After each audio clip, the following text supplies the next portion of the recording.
Greetings. Today I will talk about the evolution of the Declaration of Independence in honor of the nation's 250th birthday.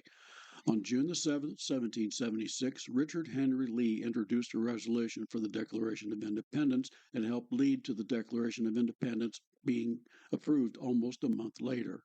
Richard Henry Lee lived from January the 20th, 1732 until June the 19th, 1794. The son of Colonel Thomas and Hannah Harrison Ludwell Lee, Richard was native to Westmoreland County, West Virginia.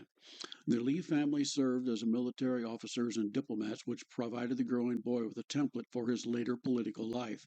During his early years, he received an education from a tutor at the family home in Stratford, Virginia, in Stratford Hall. Lee voyaged to England in 1748 to attend the Queen Elizabeth Grammar School in Yorkshire, England.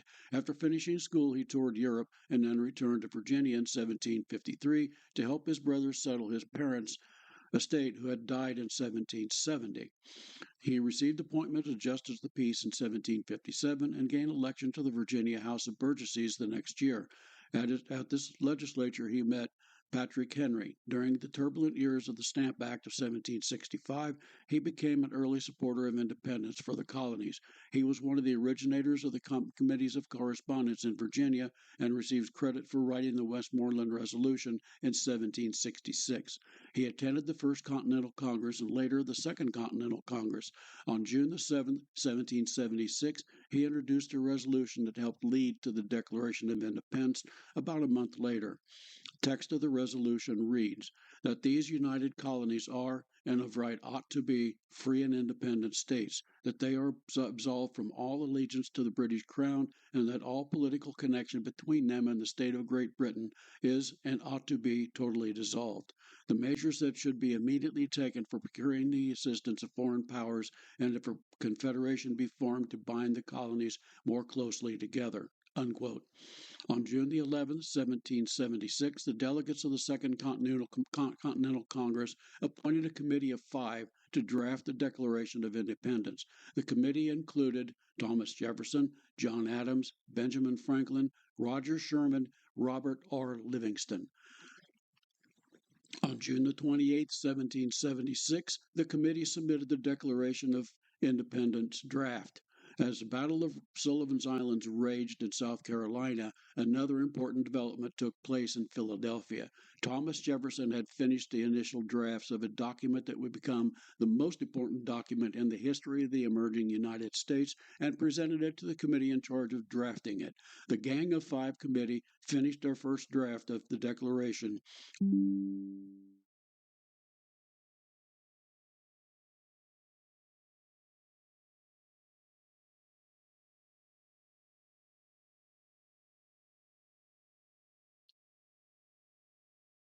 The Gang of Five committee finished their first draft of the Declaration by June 28th and submitted it to the full Congress the same day. They titled the document, quote, "A Declaration by the Representatives and General Congress Assembled," unquote. Thomas Jefferson read the document before Congress and submitted it to the delegates for debate and revisions. John Dunlap of Philadelphia made printed copies of the Declaration. Richard Henry Lee had introduced his resolution in June 1776. However, at that time, most delegates either did not favor it or were unsure of the desires of their state legislatures. The consensus among the delegates was that the vote should be unanimous. They had delayed the debate until July the 1st. Debate on the resolution began on July 1st as planned. The Congress held the vote to adopt the independence resolution on July the 2nd, 1776. The 12 states voted in favor of independence. Only New York, whose state legislature had not informed the delegates of their stance, abstained from voting. John Adams wrote to his wife Abigail, predicting that July the 2nd would become a great holiday. However, that prediction proved wrong. Richard Henry Lee, a delegate to the Continental Congress from Virginia, had introduced a resolution on June the 7th that urged the Congress to declare independence from Great Britain. Weeks of debate followed. Congress appointed a committee composed of Thomas Jefferson, John Adams, Benjamin Franklin, Roger Sherman, and Robert Livingston to write the Declaration. More debate followed, and finally on July the 2nd, the Continental Congress adopted the resolution, thus declaring the United States free and independent of Great Britain. 12 of the 13 colonies voted in independence, with New York delegation abstaining from the vote. They claimed that the provincial Congress had not authorized them. This authorization came about a week later. The Congress then worked on the wording and draft of the final declaration.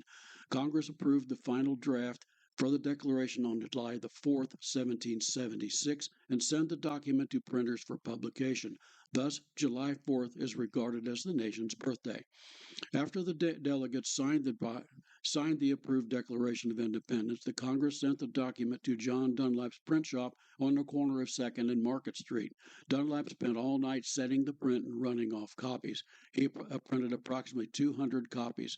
On the morning of the 5th, he delivered them to John Hancock, President of the Congress. Hancock, in turn, sent them out to various state governors, assemblies, committees of safety, and newspapers. John Dunlap lived from 1747 until November the 27th, 1812. The son of James and Agnes Dunlap, John was native to Strabane County, Tyrone, Ireland. At the age of 10, Dunlap migrated to Philadelphia and took a printing apprenticeship with his uncle, William Dunlap. William's wife was Deborah Reed's niece, who went on to become the common law. Deborah Reed was the common law wife of Benjamin Franklin. In 1766, William left the shop to pursue a life in the ministry, leaving John to take over the shop. In 1771, he began printing a weekly newspaper, the Pennsylvania Packet, or the General Advertiser.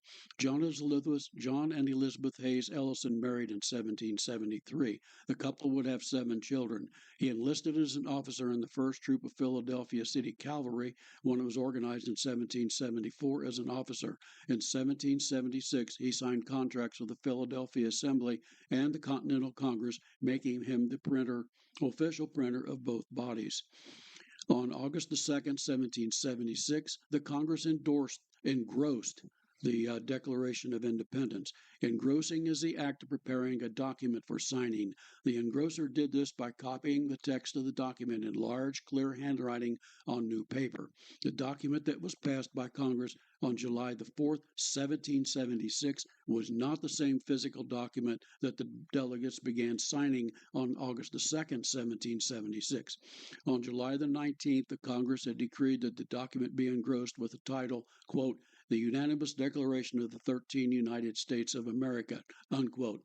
The Congress also directed that it be signed by every member of Congress. Historical lore assigns an assistant to Secretary of Congress Charles Timothy Matlock to this task.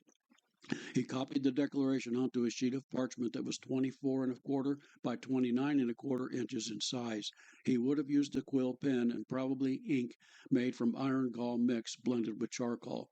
John Hancock, President of the Congress, was the first to sign the document. He signed with a large signature.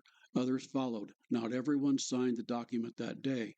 Others followed in the days following. However, not everyone signed. The delegates signed group by state from north to south. New Jersey was first and Georgia was last. It would take until August the 10th before the people of Georgia became the last state to receive the news. Georgia President and Commander-in-Chief Archibald Pollock received the manuscript of the Declaration of Independence on August the 8th, 1776. Pollock presented the document and accompanying letter from John Hancock to the board. The men agreed that a public reading would take place on Saturday, August the 10th. The men met again on the 10th, after which they read it publicly 4 times at 4 locations in the city. In an era when only about half the population was literate, public readings were an important way to impart news to the public. I would encourage you to visit and subscribe to the Mossy Feet Books YouTube channel for more great content. If you like my videos, please hit the like button. The more likes I get, the more YouTube will show it to other people, allowing me to grow the channel.